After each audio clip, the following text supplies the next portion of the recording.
Tac. Donc, la première chose, est-ce que ça marche, le micro? Ouais. La première chose dont on va parler aujourd'hui, c'est l'idée de... Parce que c'est vrai que récemment, je me suis rendu compte à quel point je suis très feignant et que je n'ai pas assez appris sur le responsive. Ah, Parce c'est que, bien ça. comme on veut faire une appli Bubble, je ne me suis jamais dit, il faut que tu considères le responsive tout de suite. C'est dès le début. J'avais en tête, mais je n'avais jamais vraiment mis en place un système qui était carré et béton. Et c'est vrai que je me suis rendu compte, après les expériences de Padawan, etc., que je n'arrive pas à expliquer le responsive parce que je ne suis pas très bien là-dedans. Mais j'ai appris un peu, et c'est pour expliquer, par exemple, avec l'appli standard de Bubble qui te met en place quand tu crées une appli pour la première fois. Ils te montrent un peu comment faire, mais ils ne te disent pas qu'il faut faire comme ça. Ils te montrent comment eux, ils ont créé une page. Là, si tu imagines au niveau de responsive, on a donc le page width de cette page, c'est 1400 pixels.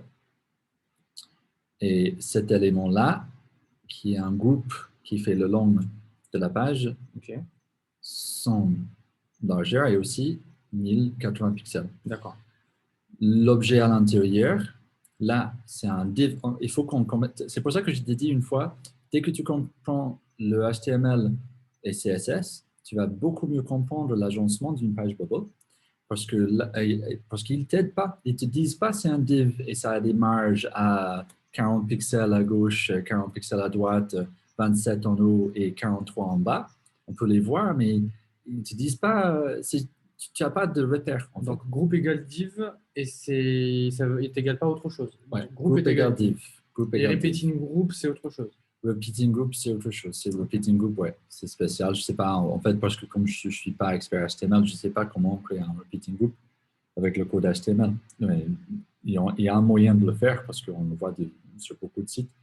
Mais voilà, ça, je n'arrive pas à dire. Mais au moins, les groupes sont les divs. Donc, div, c'est un conteneur. Voilà. Ouais, donc là, on a notre body, qui est la page, index le plus haut qu'on peut aller, dans les paramètres qui se retrouvent ici. Pour chaque élément, il a ses paramètres, donc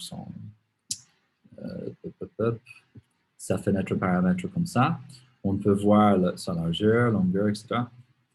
Et qu'on peut aussi voir c'est qui le parent. Donc là, c'est même pas mentionné parce que la page est le parent. C'est le body, c'est le div le plus haut de tout. C'est le premier div de toute la page. Tous les autres, donc là, c'est un sous-div, donc un div qui continue dans la page index. Donc on peut voir les parents et les enfants. Parents, c'est index. Le prochain groupe à l'intérieur, prochain div, c'est celui-là. On va plus dire div, on va dire groupe. Donc là, groupe. Et on voit seulement les pixels largeur, hauteur, la position X à gauche et la position Y en haut. En gros, ça veut dire qu'il a déjà une marge de 40 à gauche, mais est-ce qu'il est centré ou pas? Parce que tu vois, avec Bubble, ce qu'on peut faire qu'on ne peut pas faire avec d'autres applis, c'est qu'on peut tout foutre dans l'air. Là, je mets à 53. Là, maintenant, on a un div qui contient un groupe où il y a des marges différentes à gauche et à droite. Ça va donner peut-être des choses bizarres, ou peut-être c'était intentionnel, parce qu'on voulait garder la marge à gauche. Donc, ça demande une compréhension, de mon avis, de CSS, plutôt au début, que moi, je n'avais pas. En fait, je me rends compte que je n'ai pas assez de compétences en CSS de comprendre les marges, parce qu'on ne voit même pas la marge antérieure, marge extérieure. Oui. La marge antérieure, c'est si, là, c'est peut-être, on peut dire la marge extérieure, c'est le 40, et à l'intérieur de ça, il y a 0. Et puis à l'intérieur de ça, voilà. Donc, c'est difficile à savoir. Ce n'est pas un système comme le CSS responsive standard. Donc, pourquoi j'explique tout ça? Parce que quand tu as une page blanche, donc imagine là aujourd'hui, on va créer c'est shopping list, tu veux le créer? Donc, on crée une page blanche. On peut cloner. Ça, c'est hyper utile. Oui.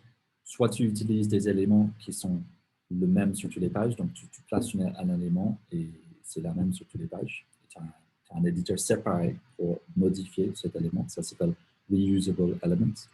Soit tu clones une page, mais... Et dans Bubble, il y a une bibliothèque où je peux enregistrer des sections de pages que je peux réutiliser ou... Ouais, regarde, c'est tout en bas. Là, Reusable Elements. dans le menu en haut à gauche. Ok. Tu as footer, header, c'est toujours là par défaut.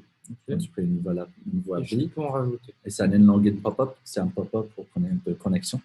Tu peux ajouter tout ce que tu veux. Ça, ce truc-là, ce groupe, tu peux le faire passer en reusable element. Parfait. Donc, include, header, comme ça. D'accord. Et on le retrouve là-haut et je peux réutiliser sur d'autres pages. Ouais. Donc, en fait, tu le retrouves dans un éditeur à part, Mhm. qui est, voilà, c'est séparé. Tu le modifies séparément.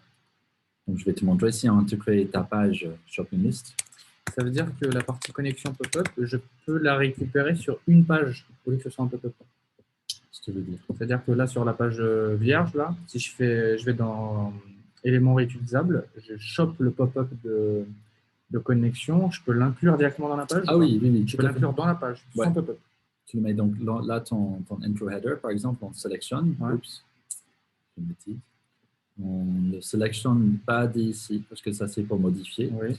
On le sélectionne d'ici, dans l'éditeur, tout en bas. Tu vois, tu as tous les éléments que tu veux Ouais. mettre sur la page, et en plus, tu as Reusables. Ajoute le connexion, pour voir si je peux l'avoir dans la page. Et là, il est dans la page ou il est toujours en mode pop-up? Il est dans la page. Donc là, si je monte, Elementary, je vois, c'est un D'accord, pop-up. Donc c'est sur la page maintenant. Il est sur la page, mais en pop-up. Ouais. Et si je ne le veux pas en pop-up et sur ma page directement, tu sais, genre ah ouais, il à faut gauche, que tu crées un nouveau élément, parce que là, le reusable element, c'est en pop-up. D'accord. Donc c'est figé, tu ne peux pas modifier, tu cliques, tu ne peux même pas accéder aux éléments. C'est reusable, ça veut dire que c'est figé sur cette page. Si je veux le modifier, il faut que je fasse carrément Edit Element. Okay. Ça m'amène dans sa page à lui, où je peux le modifier, et il va changer sur toutes les pages. Tu vois. Je peux agrandir par exemple la page et lui enlever le côté pop-up par exemple. Hop. Ok. Comme ça, si je reviens maintenant sur le sandbox, je vois, pas le sandbox, le shopping list. Voilà, tu vois, il est plus grand maintenant et sur toutes les autres pages, il va être plus grand. D'accord. Donc ça, c'est Reusables. Okay. Donc là, pour parler de une page vierge, responsive, parce qu'on ne va même pas commencer à créer ta liste sans considérer le responsive. C'est parfait. On va vraiment faire le front, bien responsif, comme on l'imagine, et après on fait les éléments derrière. Ouais. Parfait. Je vais regarder une super vidéo, je vais peut-être faire référence dans les liens YouTube, etc., qui était en anglais, mais c'était un mec qui explique super clairement, en fait. Parce qu'il y a une question que moi je fais juste, comment dire, naturellement, habituellement, je ne pense même pas, et c'est à quel point tu mets la page grande ou petite. Donc là, tu commences avec une page. Tous les pages vont être, il ne faut jamais que ça soit coché, normalement. Make element fixed width, c'est la page, on ne veut pas que la page reste à 960 pixels.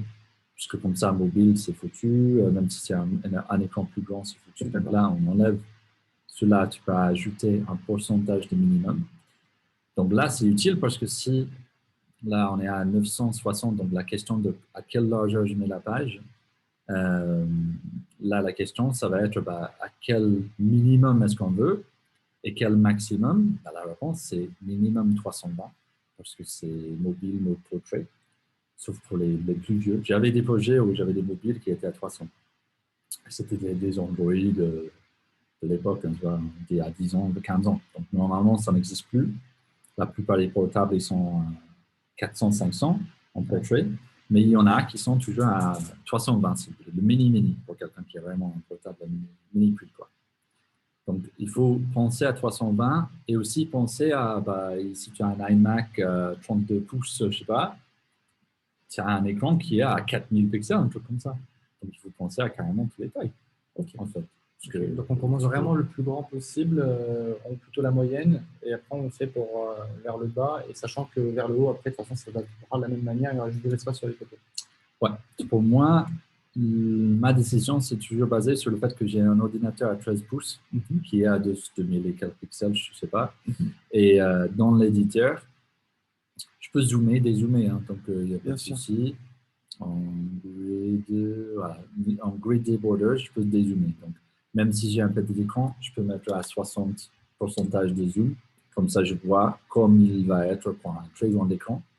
Donc, on peut faire ça. Mais c'est très difficile après de travailler là-dedans. Donc, pour moi, au niveau de l'éditeur, parce que c'est là où on passe la plupart de notre temps, il faut que je suis à l'aise dans mon éditeur. Donc, soit j'ai un écran 50 écrans une seconde d'écran, où je peux mettre un second d'écran, où je peux mettre en grand à côté, et je suis sûr que je travaille toujours sur mon bureau, mais moi, je travaille en nomade n'importe où. Donc,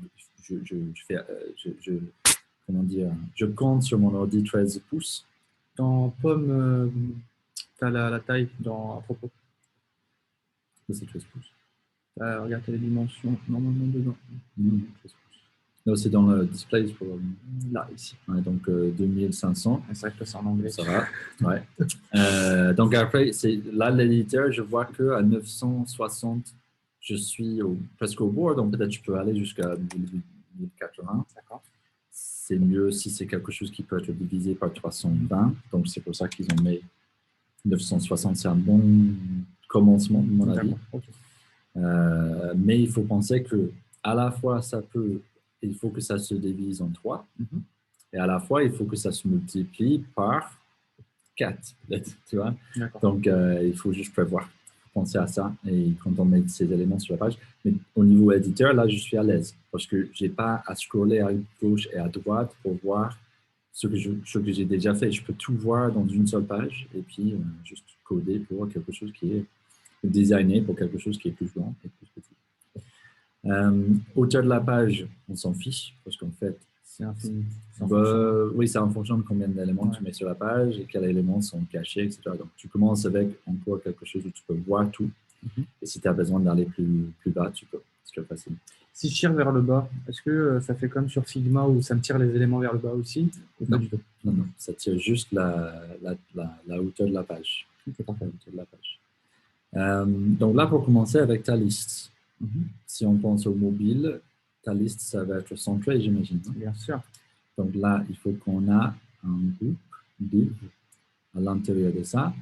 Est-ce que, de ton avis, en termes de bootstrapping, en termes de standard, est-ce qu'on met un rang comme ça? Est-ce qu'on met un groupe qui prend toute la largeur? On joue avec ça. Pour garder un groupe où on peut, parce que là, on peut jouer avec ces paramètres à lui en termes de responsive. Et la page, ça reste quelque chose où il peut aller à n'importe quelle taille. Donc, alors, en fait, faut que tu pars du principe, en tout cas du côté Bootstrap, chaque ligne va avoir un certain nombre d'éléments dedans. Et en fait, dans une page, il y a plusieurs lignes, tu as plusieurs rows. Oui, tout à fait. Tu ne peux pas avoir, je pense que c'est faisable, mais en tout cas, moi, de ce que j'ai appris, tu ne peux pas avoir dans ta ligne plusieurs éléments comme ça, tu vois ce que je veux dire? C'est des éléments qui s'arrêtent, qui vont commencer là, qui s'arrêtent là. Et après, en fonction de la taille de ton écran, ces éléments-là, dans cette ligne-là, ils vont se déplacer d'une certaine manière. Voilà. C'est comme ça que ça fonctionne avec Bubble, mais d'une façon automatique. On n'a pas la main dessus. Mais il peut, en même temps, de sa façon, traiter des éléments qui ne sont pas sur une ligne, donc qui sont peut-être décalés. Là, il arrive à les traiter aussi. Donc, en fait, avec Bubble, on a le choix de faire même des bêtises. Et si on peut le faire marcher, c'est bien, si ça nous sert. Ou sinon, on reste avec les règles d'or qui sont, voilà, en rond, ça veut dire que j'ai un groupe au milieu. Donc, je vais avoir un groupe ici au milieu. Moi, je te conseille, comme moi, de cliquer assez vite dans Grids and Borders et de cocher Show Element Borders. Et je crois que tu le connais depuis Figma, où là, je peux mettre les Element Borders en rouge, par exemple. Ça, c'est assez sympa. C'est facile à voir ce que tu es en train de faire, parce que sinon, les groupes sont invisibles si je décoche. D'accord. Tu vois, oui, il faut mettre la souris sur les groupes. Ok, faut voir. C'est pas pratique. Non. Donc, je mets Show Element Borders. Est-ce qu'on met aussi les... mais les 12 ou pas? Donc, tu as ta ligne, tu as les 12 colonnes. Est-ce qu'on les met, les 12 colonnes? Les 12, si tu veux mettre 12 colonnes là-dedans, il faut que tu crées 12 groupes comme ça. Non, je te parle du fond. Tu sais, le fond, là, il est blanc, mais on peut faire en sorte qu'il y ait les lignes derrière.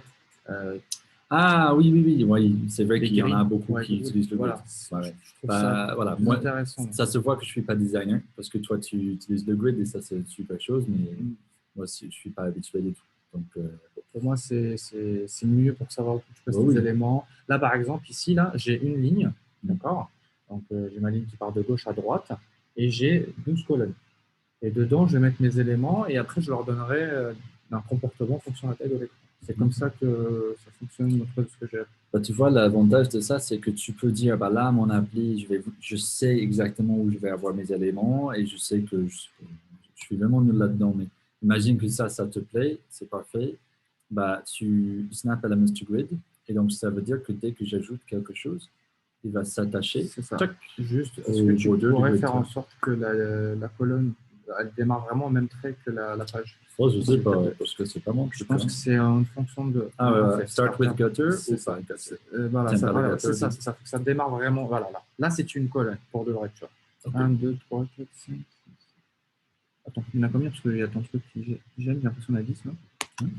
1, 2, 3, 4, 5, 6, 7, 8, 9, 10. Il me faudrait 12. Bah, en fait, il faut faire un peu de maths, parce que là, on est en train de travailler sur un groupe, sur une page, Ben oui, excuse-moi, qui est 2080 et t'as mis 40, je crois. ouais, Ah, 960, et donc là, on est à 40, donc 960 divisé par... 12.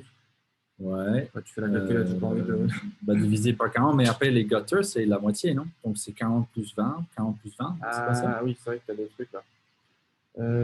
Donc 960 divisé par 12, déjà ça fait 80. Donc là, on est à 40, on n'a que 10. Donc essaye 25 pour voir. 1, 2, 3, 4, 5, 6, 7, 8, 9, 10, 11, 12. Ah, on n'est pas loin. 12 et demi. 12 et demi. Non, Ah, bon. 11 et demi là. 1, 2, 3, 4, 5, 6, 7, 8, 9, 10, 11. Donc peut-être 23 ou 20. Essaye 20. Tu vois pourquoi je ne travaille pas avec les grids? Parce que ça me fait chier. Je veux juste aller. Et c'est vraiment, il y a deux bubblers. Et moi, je suis de l'autre extrême. Il y a le bubbler qui prépare tout dans cette vidéo, comme dans cette vidéo que j'ai vue. C'était extraordinaire. Et il y a des bubblers comme moi qui sont vraiment. Qui fait tout à Voilà, l'arrache, quoi. là ça me va. Ah, voilà, tu es content. Voilà. Moi, je fais à l'arrache. Ouais, mais moi j'ai mets mes besoin d'avoir des éléments, bonnes bases, tu vois. je c'est fais à important. l'œil et puis voilà. Tu cutteras pour ceux qui. C'est pour pas les c'est saouler. pas bien. Moi, je ne dis pas que c'est bien. Mais je me lance. Il disait bien hier, le mec dans la vidéo, il disait euh, en fait, Bubble, ça te donne la tentation d'y aller direct dans les workflows. Parce que tu dis, bah, j'ai un bouton sur la page et je peux tout de suite agir avec la base de données. C'est chouette, je vais aller faire et les conditions, tout. C'est trop fun. Et donc, Pour moi, se lance tant trop que c'est vite. pas joli, je vais pas derrière. Ouais, tu vois, moi, je vais On n'a pas la tout de même. suite. Ouais, bah, après, c'est pour ça que je suis front et toi, t'es back. Donc là, je vais mettre mon groupe. C'est un peu bête que j'avais mis en rouge parce que là, quand tu as un groupe et tu le tires sur la page, ça te montre quand c'est rouge foncé. Ça veut dire que c'est dans le groupe. Donc ça devient un sous-div de ce div. Sous-groupe de sous-groupe. Donc là, ton liste, il ne faut pas que je dépasse parce que ça devient sur la page. Il faut que je mette ici. Après, il ne faut pas tirer tout le temps. Hein. C'est mieux de s'habituer vite à travailler avec les X et les Y. On fait 0, Y, tu es sûr. Oui, que tu commences bien en haut. Et là, tu fais un peu de maths. Tu te dis, bah là, je fais un 960, ça serait quoi de diviser, avoir une partie au milieu et diviser toute la page. Bah, si je mets... il fait combien ton truc? 360, ça va faire... 360, c'est bon, parce que... Non, 320, excuse-moi. Parce qu'après, je vais avoir la partie mobile des deux côtés. Donc, je vais avoir 320, la partie visible, et 320 de chaque côté.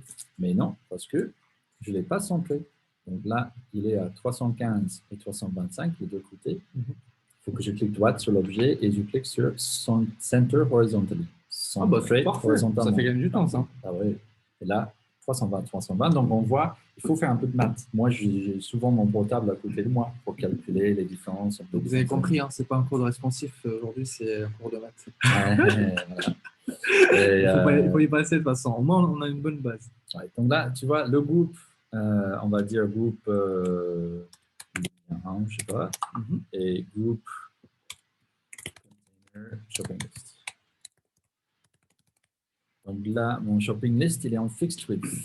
Est-ce que je vais le laisser à fixed width? De mon avis, oui. Parce que fixed width, c'est plus petit. Bah, fixed width, en fait, c'est largeur fixe. Donc, ça veut dire qu'il ne peut pas aller en plus petit. Mais là, comme c'est plus petit pour le mobile, c'est bon. Ouais. Il y a certains éléments qui peuvent même écraser quelque chose qui est en fixed width. Parce qu'il ne va pas accepter, il va des fois accepter, des fois pas accepter un overflow. Donc, il ne va pas laisser l'objet aller au-delà des limites de la page, mais il va peut-être l'écraser quand même. Mais au moins, ça veut dire qu'il réagit en fixed width.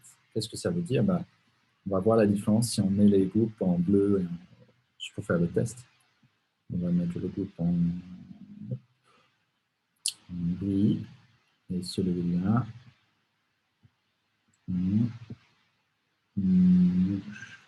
ce que ça donne. Parfait. Donc, si on veut voir qu'est-ce que ça va donner notre liste, on peut même laisser comme ça, juste pour le, Ah, mais c'est pour le important. développement. Et Oui, puis, oui, tu oui. vas enlever les Bien sûr, couleurs plus tard, après. oui. C'est important de voir comment ça réagit pour comprendre. Bah là, on va de UI Builder, on Ok. passe au responsive. Donc là, c'est le fameux moteur responsive que tout le monde déteste. Mais voilà, il faut savoir l'utiliser, c'est tout. Donc là, on a notre taille d'origine 960, on était là. Donc tu peux cliquer sur Use Original Width. D'accord. Et que tu peux juste tirer comme c'est basé sur l'inspecteur Google, j'imagine. Ok. Safari, tu tires, tu vois comment ça réagit. Là, on est en fixed width. Et on peut pas aller plus. Là, si tu pousses, ça fait quoi? Ah, si je pousse, il n'y a rien qui se passe. ça s'arrête à 300 parce que je l'ai donné quelque part, de mon avis. Aussi, je crois que l'éditeur responsive, tu l'as mis en fixed width. ouais, donc il ne veut pas. Mais si je fais pas fixed width, qui est là, ça écrase le truc. D'accord. Ouais, c'est pour ça que c'est important. Mais en fixed width au milieu. En plus, regarde, on va aller au original width. Okay. Le fait que ma liste n'est pas fixed width, il a un minimum width. Et on voit le pourcentage et le résultat en pixels. Donc, l'original, c'était 320. Si on va jusqu'à 50% de sa largeur, on est à 160. Donc, 320 divisé par 2. Donc, ça veut dire que si je commence à tirer vers la gauche, il commence à réagir. Parce qu'il dit, ah bah tiens, faut que je la fasse marge à gauche, ouais, la marge à gauche, je vais le garder. La marge à droite commence à se réduire. Donc, c'est moi qui va se réduire d'abord. Et puis, je commence à réduire les deux marges des deux côtés, puisque je suis centré. Et puis, voilà. Donc, tu vois comme le responsive engine marche. Est-ce que ça te parle de comment, et regarde, même si je vais plus grand, il garde les marges à gauche et à droite. Ouais, parce que c'est un pourcentage. Et du coup, si tu le mets en fixed width, quand tu agrandis sur le côté, ça agrandit pas. Ça agrandit, non, mais oui, ça agrandit les marges. Tu vois. Mais pas le conteneur. Mais pas le conteneur. Parce qu'il a des dimensions fixes qui ne bougent pas et qui ne sont pas relatifs. Ouais. Donc ça, on a une grosse différence entre ça et quand le groupe au milieu peut bouger, c'est lui qui réagit le plus. Normalement, l'élément au milieu, là, si on le tire, il devrait se tirer ici. Pour pas qu'il reste trop petit, imagine sur un téléviseur. S'il est comme ça en plein milieu et que tu as un téléviseur qui est comme ça, c'est pas bon. Donc, c'est-à-dire qu'il ne faut pas qu'il soit en fixed width et qu'on lui donne un pourcentage à ne pas dépasser en dessous. Ah, donc attends, à pas dépasser en dessous. Ouais. Et en plus, on peut lui donner dans les paramètres un pourcentage de ne pas dépasser en maximum. D'accord. Ça, c'est sympa aussi. On peut dire, c'est un max width, tu vois, c'est CSS, c'est un min width, max width. C'est ça qu'il faut faire, du coup. On fait peut-être 150 ou on fait 200, je ne sais pas, mais je sais pas du tout faut voir comment ça va réagir et comment ça va sembler. Donc, est-ce que 200, de mon avis, oui, parce que ça ne va pas être trop moche non plus. On peut mettre en très grand. Le seul désavantage, c'est que de ma connaissance, peut-être quelqu'un peut me corriger, il n'y a pas de moyen de, comme avec Google Inspector, de mettre directement le chiffre. De mettre le chiffre que tu veux. Donc, il faut carrément charger la page et puis regarder dans si tu réduis ici, là, et que tu peux tirer peut-être plus. Oui, tu peux. Ouais, tu as raison. Choup. J'ai un peu plus là, mais il faut que je le dévoile pour voir. On a 1300, donc c'est même pas le plus grand. Il faut qu'on aille beaucoup plus que ça. D'accord. Voilà, tablette, etc. Donc, on a des tailles préfets. Tu vois, même eux, quand on dit mobile portrait, mais à 375. Par contre, en mobile, il faudrait qu'ils prennent 80% de la page. Comment on peut faire ça? En règle, tu l'as mis 50%. Il faudrait qu'ils prennent 4. Ça veut dire qu'en mobile, il faudrait qu'il y ait 10% de marge à droite et 10% de marge à gauche. Il ne faut pas qu'il soit aussi petit en mobile. Il faudrait qu'ils prennent vraiment quasiment la page entière. Là, il faut que tu lui mettes 80%. Ouais, voilà, 80. Et qu'à l'origine. Parfait. Mais à l'origine, là, on est à 256. On peut le faire plus grand, mais là, par exemple, si tu veux, imagine que tu veux que ça soit 320 et ça prend toute la page. Okay. Comme tu as dit. Donc là, on va faire. 100%. Si tu veux 80, par exemple, pourquoi pas. Donc, on le calculateur. Si 320, c'est le résultat d'avoir multiplié par 80, donc on divise par 80, donc 0,8, on a un élément à 400. Donc 400, 80% de 400 égale 320. Okay. Donc, on recentre, parce qu'à chaque fois que tu changes la largeur, il garde la marge à gauche, de valeur X qu'on a mis. Donc, soit on change parce qu'on a fait le calcul, soit on clique et on fait centré. Voilà. D'accord. Donc là, maintenant, si je veux le mettre à 90 ou 100, il faut que je refasse la même manip, hein. Bah là, on a fait 90, donc regarde ce que ça donne. Donc là maintenant, si on En descend mobile, à ça donne quoi? 320, ça prend toute la page, tu vois. Parce que on a dit qu'à l'origine, il est à Ok. 400. Attends, on va dire que le max width c'est 100. Juste pour faire l'exemple. Et hop, voilà. Donc à l'origine, il est à 400, maximum 400. Si on commence à descendre en dessous de sa taille de l'origine, de la taille de son parent, je veux dire, à l'origine, qui était à 960, et on passe en dessous de 960, il commence à se rétrécir. Il reste centré quand même. Il atteint son minimum qui est 320, de 400 à 320, et on réduit à la taille mobile qui est à 320, et on arrive à lui qui prend toute la page. Donc là, si je clique sur mobile à gauche, Bon, il y a quand même des marges. Oui, non, mais ça, c'est mobile, ça, c'est juste une référence. D'accord. Ils mettent 375 comme référence typique de mobile. Mais nous, on disait qu'il faut qu'on design Ouais, à pour 100%. 320. Parce que 320, c'est possible. Il ne faut D'accord. pas que tu arrives avec un client qui dit oui, mais c'est moche chez moi, parce qu'il a un tout petit portable. Tu vois. D'accord. Donc, on est bien d'accord que, parce que, en fait, 80, je me rends compte qu'en fait, les marches, ça sert à rien parce que nous, si on veut, par exemple, un menu qui vient du côté gauche, on n'a pas besoin de le poser. On peut le faire sortir. Donc, ce serait bien qu'en mobile, il soit à 100% le conteneur. Ah, c'est une bonne idée. Tu veux dire que quand c'est très grand, on met un menu ici à gauche. Oui. Ça, je vais te montrer de suite parce que c'est très intéressant pour me dire. Mais que au niveau de la tablette, en mobile, du coup, il faudra que ça prenne 100%. Et j'ai vu que quand on retourne le téléphone, ça prend pas pareil. Il faudra que ça prenne un peu plus de place. On va voir ça. Attends. Je vais juste nommer les éléments pour qu'on ne perd pas. Donc là, c'est la liste au milieu. Light. Ok, c'est bon. Hop. Et là, on va mettre comme tu voulais, parce que je crois que c'est malin. On fait ça avec World Boost actuellement. On a la partie au milieu qui est toutes les chansons, tous les chroniques podcasts qu'on peut jouer. Et à gauche, à une certaine taille, ça dévoile un menu. Mais je ne sais pas si faut laisser de la marge sur le mobile pour qu'on puisse le passer ou on n'est pas obligé. Je ne sais pas du Ça tout. dépend. Mais il y a aussi ce qu'on a fait pour Coco, où on avait un grand menu. Et puis, si on est sur mobile, ça réduit dans petite taille. On peut faire ça aux tablettes, par exemple, et puis si c'est mobile, ça disparaît complètement. Mais je vais juste te montrer comment ça marche. Donc, tu as vu que j'ai bien mis à l'intérieur, en fait, en cliquant sur le groupe et en tirant, quand je vois que ça devient rouge, le groupe cible, je tire à l'intérieur et ça le met directement comme sous-groupe, donc sous-début. D'accord. Là, je joue avec à 0, pour qu'ils soient en haut. Et 0, et la hauteur aussi, parce que là, on est. Donc, je veux juste tirer vers le bas. Hein, c'est plus et facile. ça l'arrête tout seul. Okay. Là, on va le mettre en vert, un truc comme ça. Montrer clairement. OK. Donc, ça, c'est menu.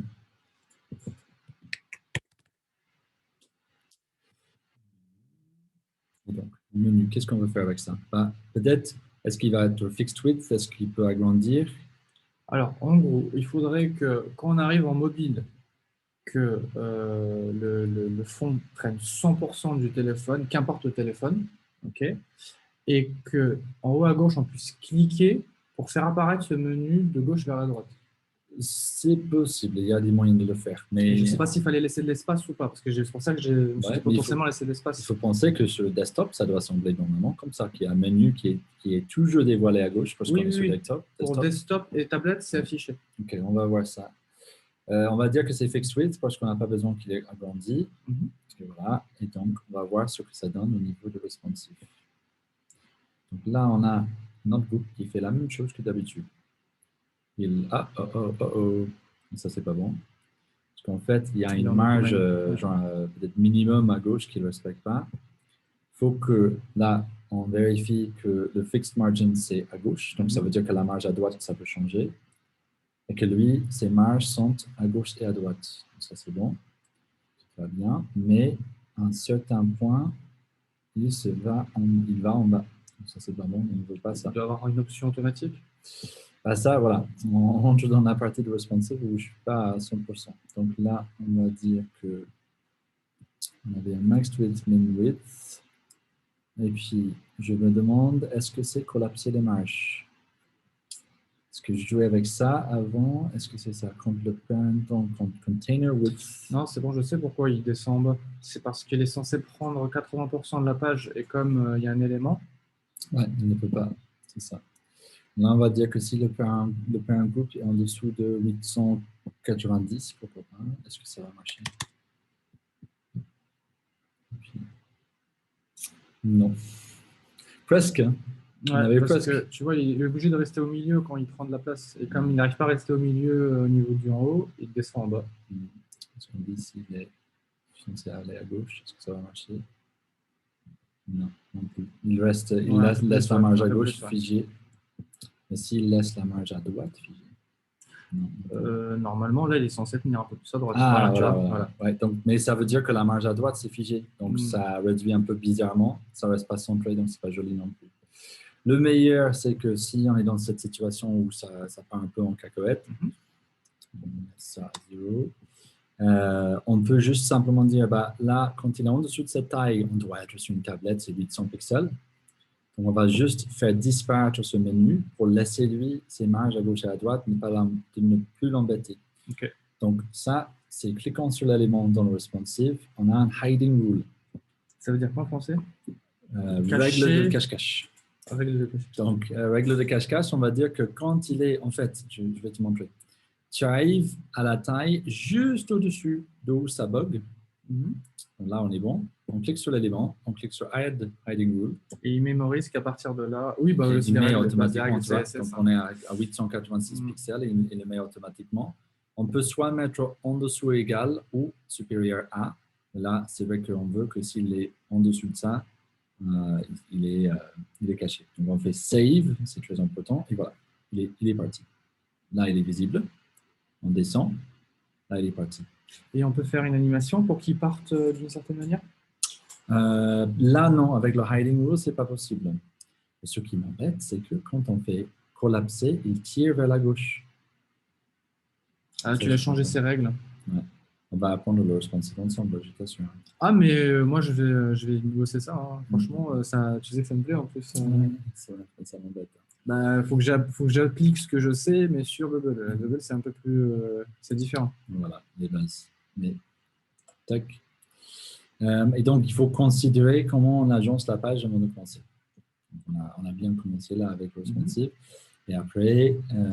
Est-ce que tu as un paint qu'on fasse un croquis rapide? Sinon, je le fais sur une feuille. Hein. Comment? Tu me dis comment on agence la page, qu'est-ce que les éléments, comment vont être les éléments, c'est ça? Ouais, bah, si tu as un paint, on fait ça là, comme ça a enregistré. Sinon, je prends une feuille et on... Ah non, mais là, c'est bon. Hein, d'accord, comme ça. Je pensais que tu aurais des éléments à l'intérieur. Okay. Oui, on va mettre les éléments maintenant à l'intérieur, comme notre liste, etc. Mais on a plus de temps, on a moins de temps aujourd'hui. Je ne sais pas si on va arriver à mettre une liste. On va peut-être arrêter. Mais juste le front. On met juste les éléments, on va les placer pour qu'on sache où ils vont être par la suite. On va arrêter pour la partie responsive. Ok. Encore une fois, raté. C'est pas raté. C'est ma deuxième vidéo. C'est pas raté. Il y a des choses à chaque fois que j'essaie de mettre dedans que je ne comprends pas. Ça change carrément à chaque fois que je le fais. C'est pas